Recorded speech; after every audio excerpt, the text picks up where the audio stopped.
তার স্বপ্ন নিয়ে পাড়ি জমালেও আর ফেরা হলো না সিলেটের জনপ্রিয় কন্টেন্ট ক্রিয়েটর দীপঙ্কর দাস দীপ।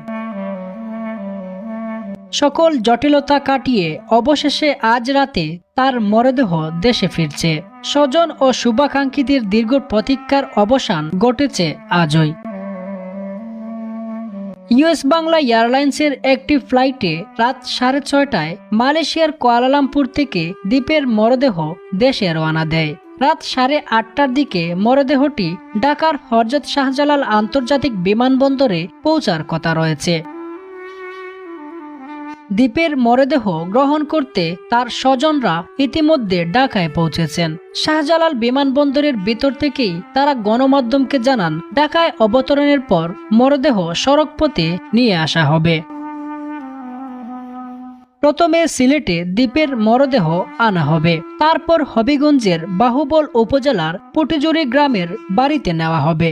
বুধবার দিনের মধ্যেই গ্রামের বাড়িতে দীপের শেষকৃত্য সম্পন্ন হবে বলে জানা গেছে। হাস্যরসাত্মক পারিবারিক কন্টেন্ট তৈরির মধ্য দিয়ে সামাজিক যোগাযোগ মাধ্যমে দ্রুত জনপ্রিয় হয়ে ওঠেন দীপ। তার ভিডিওগুলোর প্রধান অংশীদার ছিলেন মা ও পরিবারের অন্যান্য সদস্যরা।